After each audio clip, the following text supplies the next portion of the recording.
Glória a Deus. Queridos irmãos, vamos nos colocar em pé mais uma vez. Já foi dito que amanhã é segunda, mas sendo segunda, ou terça, ou domingo, ou qualquer outro dia, coloque-se de pé, em reverência à palavra de Deus e ao Deus da palavra, para nós lermos um provérbio de Salomão, capítulo 20, versículo 15. Diz assim: há ouro e abundância de pérolas, mas os lábios instruídos são joia preciosa. Amém? Senhor, nós queremos o efeito glorioso da Tua palavra sobre nós. Nós sabemos, meu Deus, que ela mesma tem o poder, ela é o poder de Deus. A Tua palavra carrega em si mesma o poder salvador, transformador, o poder renovador para as nossas vidas, santificador, porque não somente a Tua palavra nos regenera, como diz lá em Tiago e 1 Pedro, mas também a Tua palavra, ela nos santifica, a Tua palavra nos limpa, ela nos peneira, a Tua palavra, ela nos purifica, para podermos ser cada dia mais trabalhados à imagem de Cristo Jesus.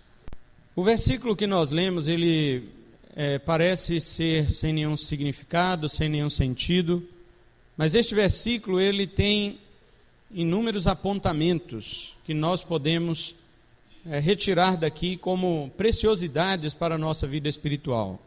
Aliás, toda a Bíblia é assim. Toda a Bíblia ela aponta para o Senhor Jesus e não há nenhuma parte da Bíblia que não tenha a intenção de apontar para o nosso Senhor Jesus. Seja do Velho Testamento e do Novo principalmente, porque o Novo Testamento já fala mesmo sobre ele claramente, porque ele veio, se manifestou em carne, fez a obra do Pai e ao morrer ele concluiu a sua obra, como ele disse, está consumado, e depois todo o Novo Testamento fala sobre Jesus de uma maneira muito clara. Mas a dificuldade dos crentes hoje é perceber como que o Antigo Testamento fala de Jesus. Por exemplo, quando nós ouvimos pregações sobre os milagres que aconteciam no Velho Testamento, nós exaltamos os milagres e as pessoas que o realizaram. Mas nós demoramos para entender, ou quase nunca, passamos várias vezes pelo Velho Testamento e não entendemos, não enxergamos os apontamentos que o Antigo Testamento faz para Cristo. Nós não enxergamos. Nas pregações, por exemplo, sobre Eliseu e o leproso, Naamã, todo mundo exalta Eliseu, exalta Naamã, exalta o Rio Jordão. Com essa prática até as igrejas neopentecostais trazem água do Pires de Sá, coloca no vidrinho e escreve do lado de fora, do Rio Jordão. E os crentes estão achando que o milagre está nas águas do Jordão e aquela coisa, e ficam desesperados, pagam R$100, R$150 num vidrinho daquele, para ter a água do Jordão, para espantar mal-olhado, para curar a enfermidade que está dentro de casa, porque afinal de contas, Naamã foi... Então, as pessoas não entendem Cristo no Antigo Testamento, elas não vão, se não entender Cristo no Antigo Testamento, toda leitura do Antigo Testamento, ela vai parecer uma leitura chata, e ela vai sempre morrer na glória do homem, sempre. Mas quando você começa a perceber Cristo nas páginas do Antigo Testamento, até Levítico é gostoso de ler. As pessoas, elas falam assim, eu vou começar a ler a Bíblia esse ano.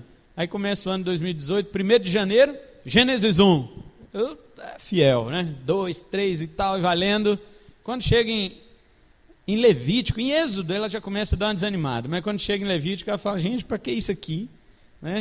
Eu não vou conseguir ler esse negócio.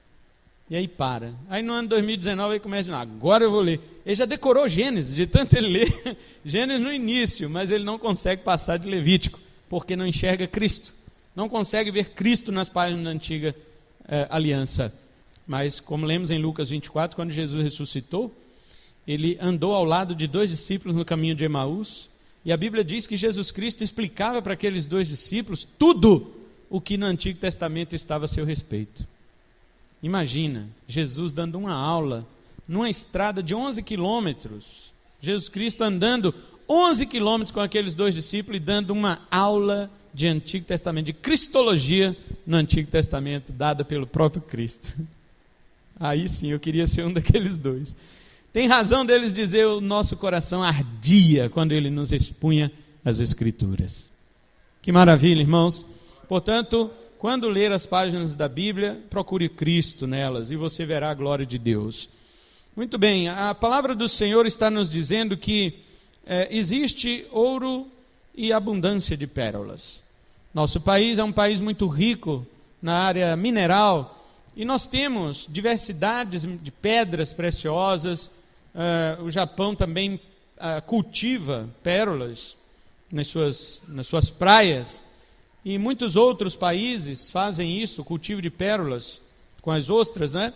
E os homens estão sempre em busca das riquezas, estão sempre em busca daquilo que atrai os nossos olhos materiais. Eu não sei se foi ano passado ou há 2 anos, que aqui em Pontes e Lacerda, Mato Grosso, teve aquela febre do ouro. E o Brasil inteiro, o mundo inteiro voltou as lentes de suas câmeras para aquela cidade.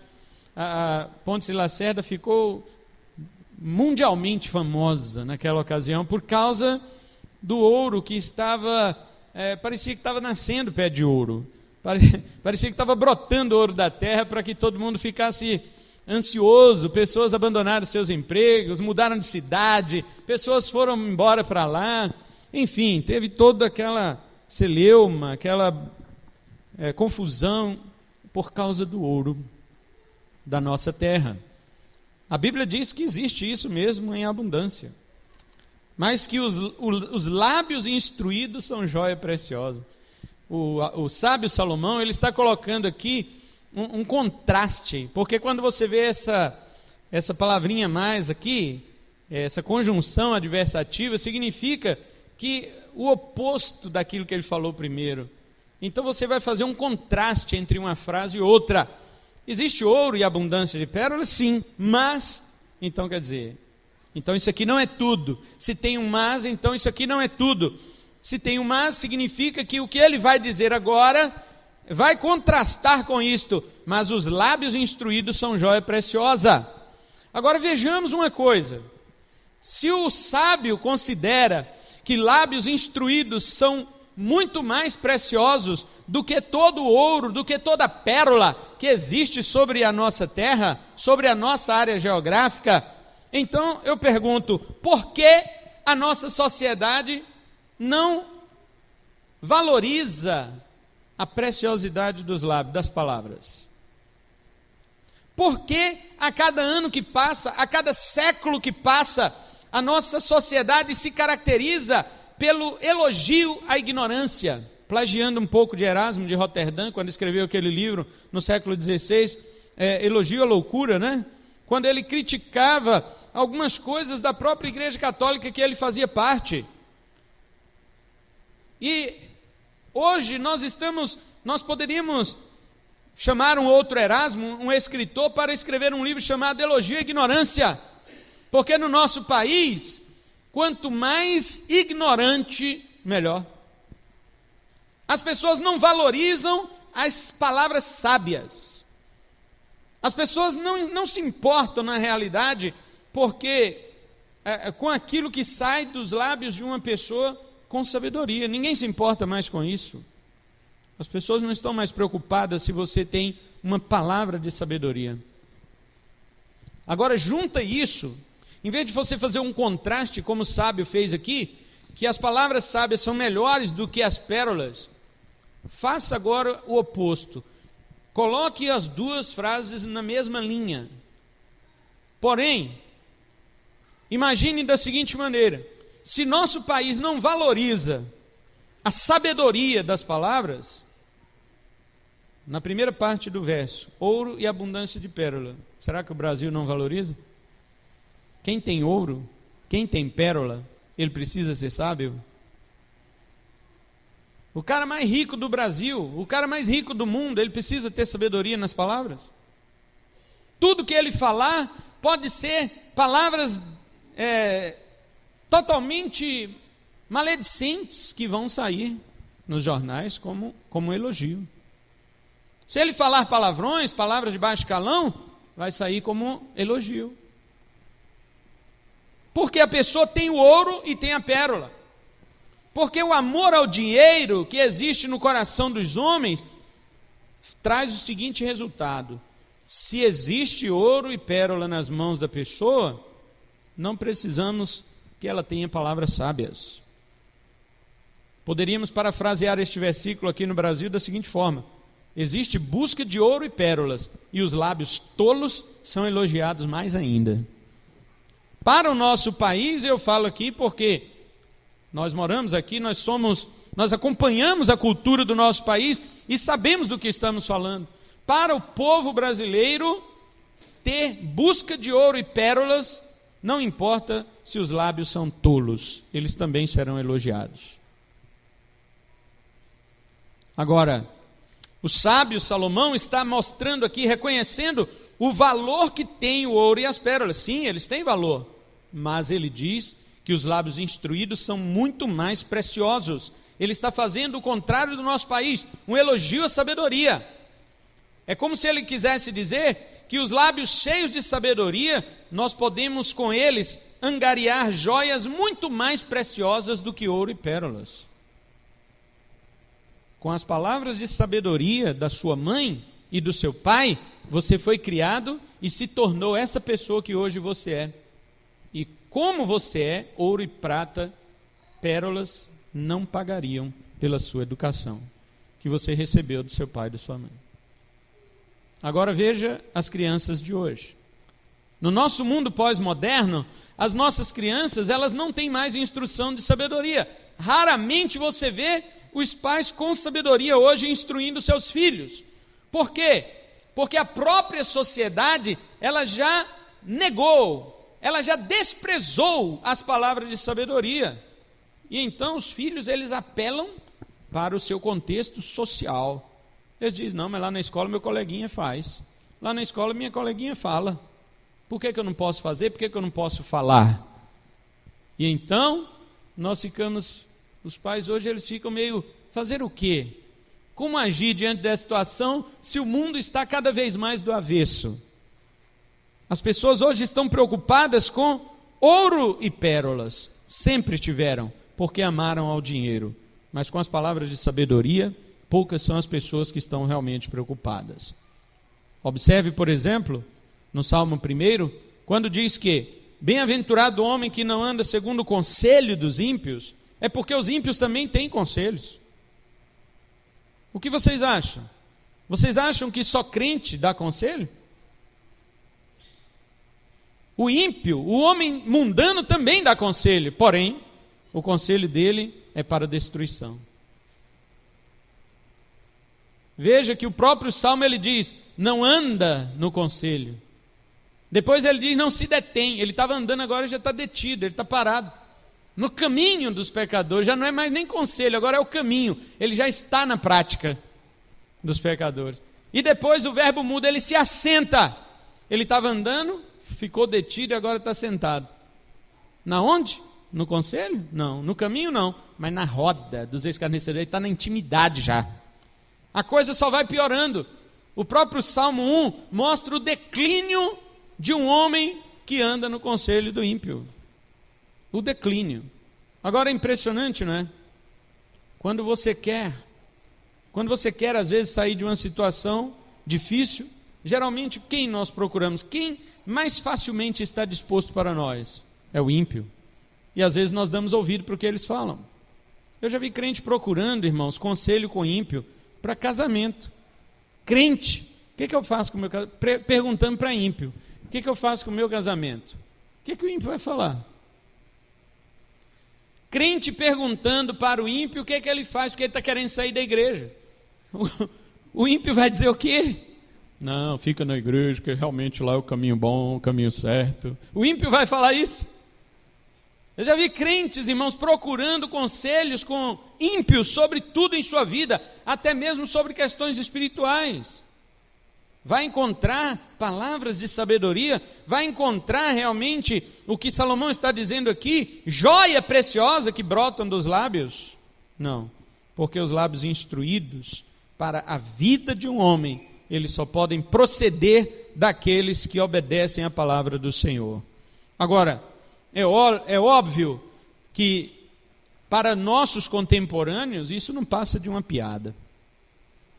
Se eu falar assim aí fora, gente, ouro e pérola têm valor, mas os lábios dos instruídos têm mais valor, eles vão dizer, esse cara está contando uma piada. Ele só pode estar brincando. Como que lábios instruídos têm mais valor do que joia, do que pérola preciosa? Isso é uma piada para os nossos contemporâneos.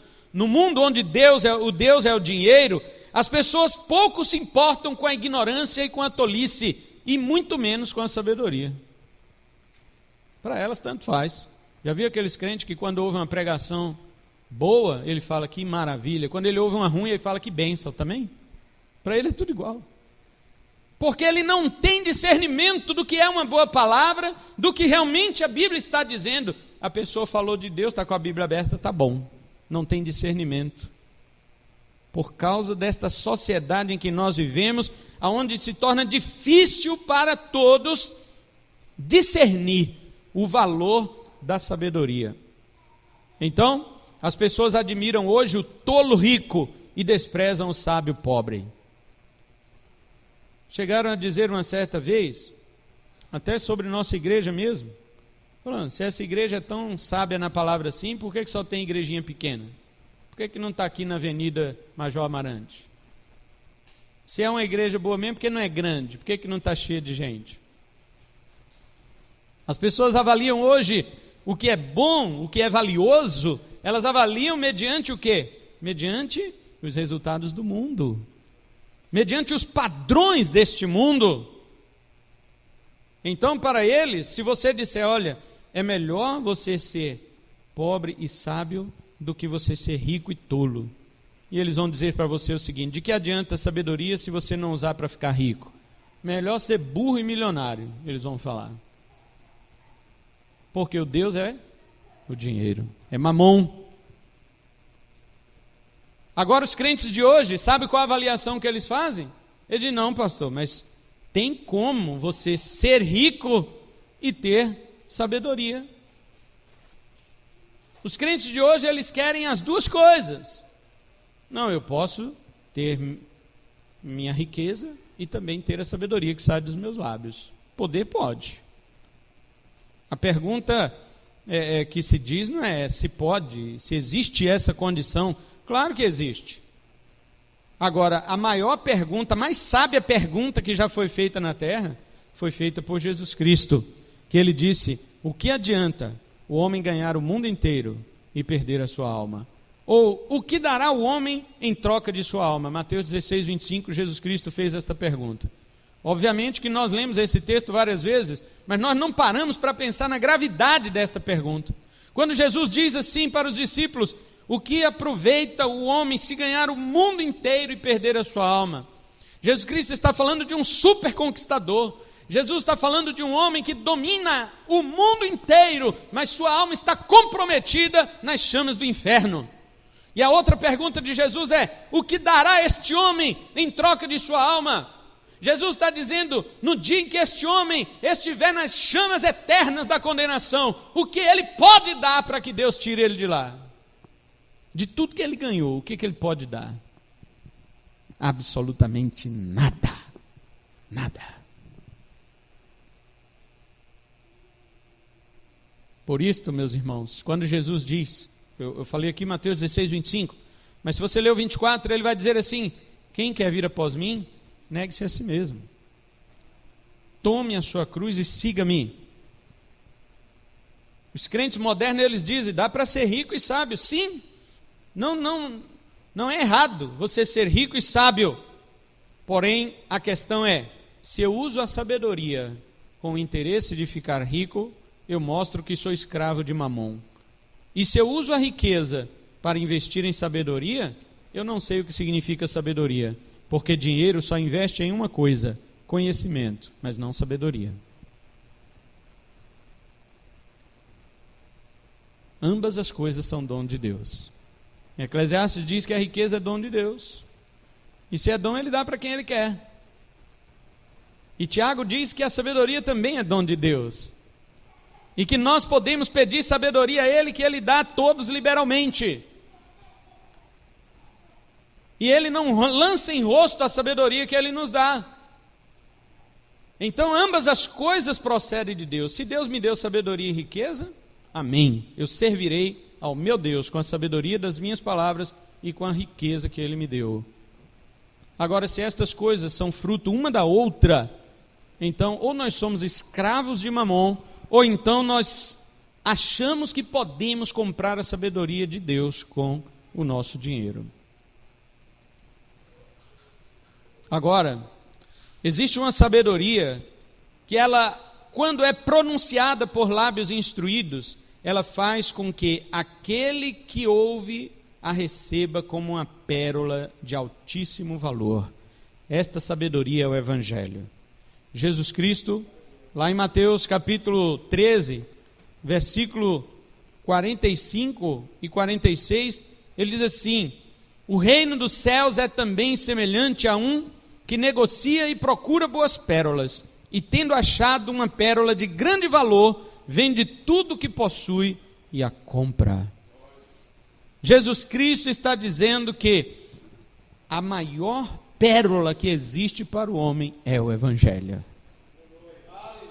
Quando alguém, veja agora, nós não estamos mais falando do ouro, da prata da terra, não estamos mais falando aqui das pérolas, das ostras do mar, não estamos mais falando aqui das riquezas e nem tampouco da sabedoria dos lábios. Nós estamos falando de uma sabedoria que vem do alto. Nós estamos falando da revelação do Evangelho, do Filho de Deus que desceu do céu para anunciar boas novas de salvação para o pecador perdido. Jesus Cristo que trouxe o Evangelho para salvar o pecador. Ele disse que o reino dos céus é semelhante ao homem que faz negócio de pérola. O homem que negocia e procura boas pérolas. No entanto, ele acha uma de grande valor. E quando ele encontra esta, ele vende tudo que ele tem, tudo que ele possui. Ele abandona todo tipo de pérola que ele já encontrou em sua vida. Ele não se importa mais com a filosofia, porque antes ele achava que isso era o máximo. Ele não se importa mais com a sabedoria humana, com a psicologia. Ele não acha mais que a sociologia tem as respostas. Agora ele sabe que o Evangelho é a maior pérola. O Evangelho é o maior valor que existe. Todas as outras coisas ele deixa por amor ao Evangelho, disse Jesus. É isso que nós temos feito? Ou quando encontramos o Evangelho, a maior pérola, nós olhamos para as demais e falamos: não, Senhor, eu posso ficar com o Evangelho e tudo mais que eu tinha antes? É isso que nós queremos. Inclusive cantaram e fizeram até uma música alguns anos atrás: restitui, eu quero de volta o que é meu. E quando você conversava com aquelas pessoas que cantavam essa música, você perguntava para ela: o que você quer que Deus restitui? Ah não, porque quando eu não era crente eu tinha muitas riquezas e o diabo tomou. O diabo tomou, agora eu quero que Deus restitui porque eu sou crente. E você já viu crente sem riqueza, crente que não tem prosperidade? Não, o diabo tem que me devolver tudo aquilo. Eu falei: meu filho, se era do diabo, deixa ele levar. O diabo leva o que é dele. Como é que Deus vai restituir para você uma coisa que não foi Ele que te deu? E se o Senhor tirou isso de você, é porque Ele quer você. E Ele sabe que com aquilo você não ia servi-lo. Como é que você quer que Ele restitua? Não, eu quero que Deus me restitui, porque antes de eu ser crente eu tinha saúde, agora que eu sou crente eu sou doente. Eu falei: e quem sabe essa doença que te leva para o céu? Que você curado ia ficar no mundo outra vez. Que restituição é esta? Você não está satisfeito com a pérola de grande valor, de maior valor? Você não está satisfeito com o Evangelho, porque o Evangelho é que supera todas as outras pérolas que antes acompanhavam a gente no mundo. Não, o crente o crente de hoje, ele quer o Evangelho, que ele sabe que é só pelo Evangelho que ele será salvo, mas ele quer também toda a bagagem que ele tinha antes. E a porta é o quê? Estreita. Não dá para entrar com a bagagem. Ou a gente entra só a gente e deixa a bagagem, ou com a bagagem só se passa na porta larga. Existe de fato, irmãos, ouro e abundância de riquezas nesta vida. Mas quando os lábios instruídos pelo Senhor proclamam a palavra do Evangelho e da salvação, os valores retornam à sua devida escala. As palavras do Evangelho superam qualquer ansiedade por riqueza, por fama. Elas abalam o coração daquele que crê de tal modo que nada mais importa para ele a não ser a beleza deste Evangelho. Ele deseja essa nova pérola, a de grande valor, a pérola do Evangelho. Ele deixará tudo aquilo que o impede de adquirir esta pérola. Somente ela importa e tudo mais ficará para trás. É assim que nós temos seguido o Evangelho? Observe a vida dos apóstolos. Quando Jesus chega na vida de Pedro, Pedro está fazendo o quê?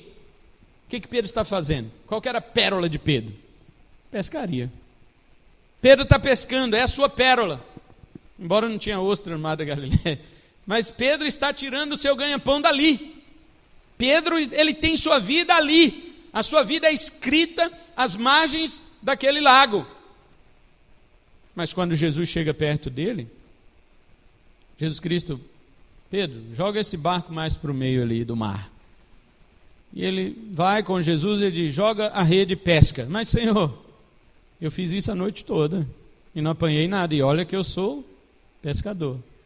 Você viu lá na minha peixaria, lá a peixaria São Pedro? Ali é cheio dos melhores peixes, das melhores sardinhas aqui deste lago. Jesus Cristo joga do lado direito do barco. Quando ele lança suas redes, vem tanto peixe que quase se rompem as redes. Ele faz sinal para João, para Tiago, para vir ajudar, e aqueles barcos vêm quase afundando de tanto peixe. E Pedro se curva diante de Jesus e diz, Senhor, afasta-se de mim, porque eu sou pecador. Ele não está ali falando, eu quero seguir esse cara, porque agora sim eu vou ganhar dinheiro, olha o tanto de peixe que eu peguei, vou vender para Israel inteiro, até Jerusalém, até Damasco vai comprar peixe. Não foi isso que ele pensou. Os crentes de hoje, se Jesus fizesse isso, hein? Pegar nosso emprego assim e falar, quanto você ganha? Ô Jesus, eu ganho 1.500. Jesus, olha, tudo bem, trabalha hoje só do lado direito aqui da sua firma, aqui, só desse lado. O cara termina o dia de serviço ali, só daquele lado, naquele dia ele tira 10 mil, 20 mil, só num dia. E Jesus fala assim, esse mês vai ser assim, tá bom? O cara vai dizer o quê? Ah, esse Jesus que eu quero. Mas Pedro não. Ele se curvou diante de Jesus. Ele disse, afaste-se de mim, Senhor. Eu sou pecador. Ele não viu em Jesus um meio de ficar rico. Ele viu em Jesus o Deus Santo, que nos coloca prostrados, reconhecendo o nosso pecado. Ele achou a pérola de grande valor, e ela não tinha nada a ver com peixe. Ele achou a pérola de grande valor, e ela não tinha nada a ver com dinheiro. Ela tinha a ver com duas coisas, a santidade de Cristo e a pecaminosidade do homem. Essa é a pérola de grande valor. Jesus disse para ele, fica tranquilo, meu filho, você será pescador de homens. Na hora ele não entendeu, mas seguiu Jesus. Mais para frente, ele prega uma mensagem no dia de Pentecostes, 3.000 almas se rendem ao Senhor. Lançou as redes e pescou 3.000 pessoas. Cumpre-se aí, pescador de homem agora, Pedro, você é. Foi assim com o seu irmão André. Foi assim também com Tiago e seu irmão João. Deixaram as redes para seguir a Jesus. Foi assim com Mateus, que deixou a alfândega para seguir a Jesus. Foi assim com inúmeros personagens da história, que deixaram todas suas pérolas, inclusive sua própria vida, para seguirem o tesouro maior, a pérola de grande valor, que é Jesus Cristo, que é o Evangelho do nosso Senhor. E a pergunta para nós hoje é esta: vai ser assim com a gente? Vai ser assim comigo? Quando eu entender que os lábios realmente instruídos são joia preciosa, e os lábios mais instruídos desta terra são os lábios daqueles que anunciam o Evangelho, e que o valor destas obras, destas boas novas, é infinitamente maior do que tudo aquilo que mais chama a minha atenção neste mundo. Então o ouro não vai ter mais aquele significado. A pérola não vai ter mais aquele significado. Nem mesmo as palavras de sabedoria do meu pai, da minha mãe, que me ensinou, me instruiu, não vai ter mais aquela preciosidade de joia que foi, na realidade, para a minha formação. Mas a palavra do Evangelho, que sai dos lábios daqueles que foram instruídos pelo Senhor, nessas palavras saem as preciosas pérolas, as mais preciosas pérolas para o ouvinte, para o pecador. E quando ele encontra, ele abandonará tudo que tem para seguir aquela mensagem que você anunciou. A mensagem do Evangelho do nosso Senhor Jesus. Eu quero encerrar esta mensagem hoje fazendo uma reflexão para nós sobre o nosso compromisso de pregar o Evangelho. Eu não entendo muitas vezes porque os cristãos eles têm receio de pregar o Evangelho. Eles falam, meu Deus, como que eu vou pregar? Eu tenho vergonha, eu tenho medo. Como? Se você tem a maior pérola nos lábios. Se o que vai sair dos seus lábios é a maior pérola que os homens poderiam encontrar em suas vidas. Este então é o nosso dever. Você encontrou a maior pérola, abandonou tudo por causa dela. Agora é hora de você distribuí-la para todos os que estão ao seu redor, através de lábios instruídos. Porque os lábios instruídos são joia preciosa. E a maior joia preciosa que existe é o Evangelho, pelo qual nós abandonamos todas as coisas para adquiri-lo. Esta é a mensagem do Senhor para o nosso coração. Amém? Vamos tomar isto como nossa responsabilidade. Foi maravilhoso encontrar esta pérola. Alguns se deram bem lá em Pontes de Lacerda. Pegaram o seu ouro, fizeram seus milhares de reais. Alguns fizeram seu pé de meia, outros perderam até, né? Veio fácil, foi fácil também. Isso aí teve seu valor. As instruções sábias que recebemos dos nossos pais, dos nossos avós, dos nossos professores, foi muito bom também. Mas um dia chegou até nós a pérola de grande valor, que é o Evangelho de Jesus. Nós olhamos todas estas outras coisas e as desprezamos e abraçamos. Vendemos tudo, olha, tudo ficou para trás. E eu abracei, você abraçou a pérola de grande valor, que é o Evangelho do Senhor Jesus, e agora é nossa vez de distribuir para este mundo que está ao nosso redor. Amém? Vamos ficar em pé, vamos orar a Deus, vamos agradecer o Senhor pelo culto desta noite.